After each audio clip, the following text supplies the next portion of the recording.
Hi hello friends, welcome to our channel MEP master mind. ఈ రోజు ఒక మంచి సబ్జెక్ట్ అనమాట.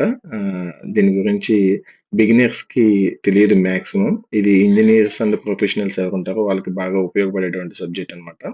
బిగినర్స్ ఎవరైతే ఉంటారో వాళ్ళు కూడా చూడొచ్చు, ఎందుకంటే ఆన్గోయింగ్ వాళ్ళకు కూడా ఈ విషయాలు తెలియాలి కాబట్టి. So high rise building MEP సిస్టమ్స్లో ఉండేటటువంటి డిజైన్స్ ఏముంటాయి, వర్కింగ్ ఎలా ఉంటుంది, టెక్నికల్ కాంప్లికేషన్స్ ఏముంటాయి, ఈ దీంట్లో ఉండేటువంటి ఫ్లాస్ ఏంటి, ఈ చేయటం వల్ల అక్కడ ఆపరేషన్స్ ఎలా జరుగుతాయి, అసలు ఈ ఎంత పెద్ద 30 ఫ్లోర్స్ బిల్డింగ్స్, 40 ఫ్లోర్స్ బిల్డింగ్స్ ఎలా మెయింటైన్ చేస్తున్నారు, ఎలా డిజైన్ చేస్తున్నారు అనే దాని మీద ఈరోజు సబ్జెక్ట్ అనమాట. క్లియర్గా వినండి, ఈ యొక్క సబ్జెక్ట్ ఎవరు మిస్ చేసుకోవద్దు. ఇంతవరకు మన ఛానల్ ఎవరైనా సబ్స్క్రైబ్ చేసుకుని ఉంటే కనుక సబ్స్క్రైబ్ చేసుకొని మన ఛానల్ అయితే సపోర్ట్ చేయండి. ఇక సబ్జెక్ట్లోకి వస్తే ఫ్రెండ్స్, సరే ఇంజనీర్స్ అందరు సిద్ధంగా ఉన్నారు కదా. ఈ రోజు మనం హై రైజ్ బిల్డింగ్ లోని ఎంఈపీ సిస్టమ్స్ గురించి లోతుగా తెలుసుకోబోతున్నాం. అంటే వాటి యొక్క డిజైన్స్, వాటి యొక్క పనిచేసే విధానాలు, ఇవన్నీ కూడా టెక్నికల్ కాన్సెప్ట్స్ ఏంటని అన్నిటి గురించి చర్చిద్దాం అనమాట. ముందుగా ఒక్క విషయం అండి, ఇది కాలేజీలో చదివే థియరీ కాదు, ఇది బిగినర్స్ కోసం కూడా కాదు. ఈ సెక్షన్ పూర్తిగా సైట్ ఇంజనీర్స్ అండ్ ఫీల్డ్ లో పనిచేసే ప్రొఫెషనల్స్ కోసం అన్నమాట. మనం నేరుగా సైట్లో ఎదురయ్యేటటువంటి ప్రాక్టికల్ ఛాలెంజెస్ గురించి మాట్లాడుకుందాం. ఈ రోజు మనం ఏం కవర్ చేయబోతున్నాం అంటే, ముందుగా హై రేంజ్ ఇంజనీరింగ్ లో ఉండేటటువంటి సవాల్స్, తర్వాత water related, power issues, HVAC issues, మన క్లైమేట్ కంట్రోల్ గురించి, తర్వాత ఫైర్ ఫైటింగ్, అన్నిటికంటే ఇంపార్టెంట్ ఫైర్ ఫైటింగ్, చివరిగా సైట్ లో ఎలాంటి వాస్తవాలు ఉంటాయి, సైట్ ని ఎలా డీల్ చేయాలి. ఇక విషయంలోకి వెళ్తే, మొదటిది హై రైజ్ ఇంజనీరింగ్ లో ప్రాథమిక సూత్రాలు. భవనం ఎత్తు పెరిగే కొద్దికి ఎలా ఉంటాయి, మన ఇంజనీరింగ్ అడాప్ట్ ఎలా అవ్వాలో, ఇంజనీర్స్ ఏం చేయాలనేది చూద్దాం.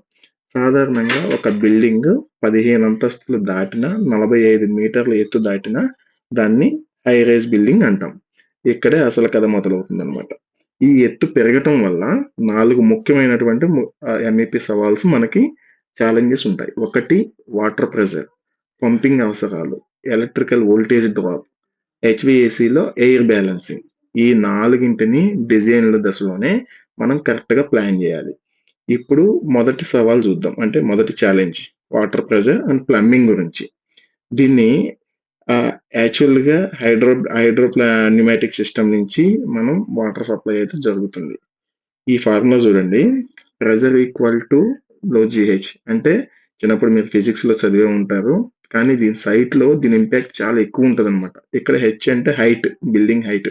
బిల్డింగ్ హైట్ పెరిగే కొందికి కింద ఫ్లోర్ లో వాటర్ ప్రెషర్ విపరీతంగా పెరిగిపోతుంది అనమాట. ఆ ప్రెషర్ కి ఆ పైప్ అనేది బాస్ట్ అయిపోతాయి అనమాట. సో దీనికి సొల్యూషన్ ఏంటి?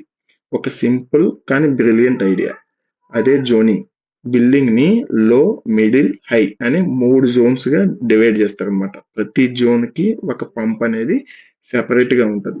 ఇట్లా జోన్స్ వైజ్ డివైడ్ చేయటం వల్ల ఏ జోన్ ప్రెషర్ ఆ జోన్ కే ఉంటది, ఏ జోన్ కు ఉన్నటువంటి పిఆర్వి సెక్షన్ ఆ జోన్ కే ఉంటది. అంటే వాటర్ ని ప్రెషర్, ఏదైతే ప్రెషర్ ఉంటుందో ఆ ప్రెషర్ ని కంట్రోల్ చేయడానికి ప్రెషర్స్ పెడతాం. సో వాటర్ సంగతి అయిపోయింది.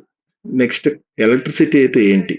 ఒక వర్టికల్ సిటీకి పవర్ ఎలా ఇవ్వాలి, అంత పైకి పవర్ ని ఎటువంటి నష్టం లేకుండా, క్వాలిటీ తగ్గకుండా తీసుకెళ్ళటం అనేది చాలా పెద్ద ఛాలెంజ్. సో పవర్ జర్నీ ఎలా ఉంటదంటే, మొదట గ్రిడ్ నుంచి 11 kV సరఫరా చేస్తారు, అంటే హెచ్టి యాడ్. దాని నుంచి ట్రాన్స్ఫార్మర్ మనకు అవసరమైనటువంటి వోల్టేజ్ కి తగ్గిస్తుంది. అక్కడి నుంచి ఎల్టీ ప్యానల్స్ ద్వారా రైజింగ్ మెయిన్స్ కి, లేదా వర్టికల్ లైన్స్, రైజింగ్ మెయిన్స్, ఇలాంటి వాటికి చివరిగా మన డీబీకి, మన ఫ్లోర్ లో ఉండేటటువంటి డీబీ ఫ్లోర్ కి అయితే చేరుతుంది. ఇక్కడ మనం చాలా జాగ్రత్తగా ఉండాల్సిన విషయం ఏంటంటే, వోల్టేజ్ డ్రాప్. అంటే కేబుల్ పొడవు పెరిగే కొద్దీ వోల్టేజ్ డ్రాప్ అయితే జరుగుతుంది. ఇది 5% కంటే తక్కువగా ఉండాలి, ఎక్కువ ఉండకూడదు. ఎక్కువ అవుతే ఏమవుతుంది అంటే, మన ఫ్రిడ్జెస్, లైట్స్, ఏసీస్ ఇలాంటివన్నీ కూడా వోల్టేజ్ ప్రాబ్లం వల్ల డ్యామేజ్ అవుతాయి అనమాట. అందుకే సరైన కేబుల్ వాడటం లేదా బస్ డక్ట్లు వాడటం అనేది ఇంపార్టెంట్ అనమాట. నెక్స్ట్ వచ్చేసి హెచ్విఏసి, మన కూలింగ్ సిస్టమ్. ఎండాకాలంలో 50 అంతస్తులో ఉన్న, బేస్మెంట్ లో ఉన్న ఒకే రకమైనటువంటి కంఫర్టబుల్ కూలింగ్ ఎలా ఇవ్వగలం, అదే ఇక్కడ ఉన్నటువంటి ఛాలెంజ్. బేసిక్ గా మన దగ్గర ఉన్నటువంటి 2 పాపులర్ ఆప్షన్స్ అన్నమాట, విఆర్వి, విఆర్ఎఫ్ సిస్టమ్. ప్రతి యూనిట్ కు మాడ్యులర్ నియంత్రణ కోసం వాడాలి. రెండోది చిల్డ్ వాటర్ సిస్టమ్. ఇది ఒక పెద్ద సెంట్రల్ ఏసీ లాంటిది. మొత్తం బిల్డింగ్‌ని కూల్ చేస్తుంది. మన ప్రాజెక్ట్ బడ్జెట్ అవసరాలను బట్టి ఈ రెండిట్లో ఏది బెటర్ అనేది డిసైడ్ చేసుకోవాలి. ఇక్కడ సైట్‌లో చాలా మంది చేసే ఒక పెద్ద మిస్టేక్ ఒకటుంది. అది గుర్తుపెట్టుకోండి. Fan selection.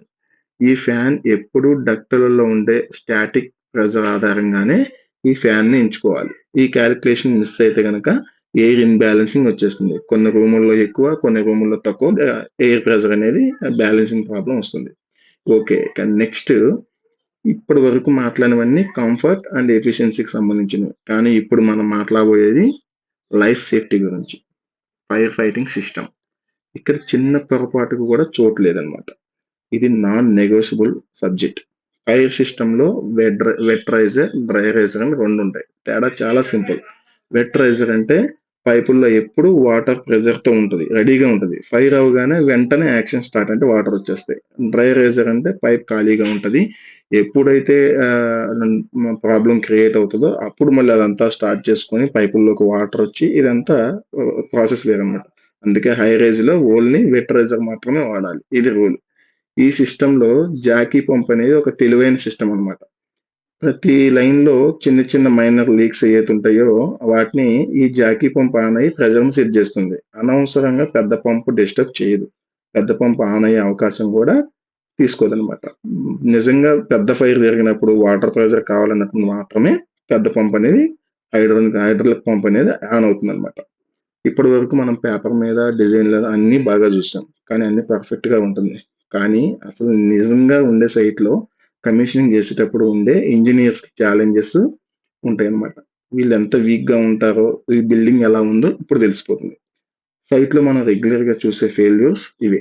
ప్లంబింగ్ పైపుల్లో ఎయిర్ లాక్ అవ్వటం, పంపులో ప్రెషర్ ఇంబ్యాలెన్స్, ఎలక్ట్రికల్ సిస్టమ్స్‌లో వోల్టేజ్ డ్రాప్స్, హెచ్‌విఏసీలో ఎయిర్ ఇంబ్యాలెన్స్. ఈ సమస్యలన్నీ ఎందుకొస్తాయో తెలుసా?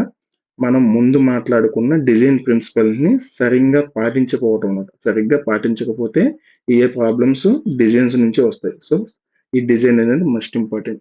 మరి ఇంత చేసి ఒక మంచి పర్ఫెక్ట్ ఎంఈసీ సిస్టమ్‌ని నిర్మించాలి అంటే అసలైన కీలకం ఏంటి అనేది సమాధానం.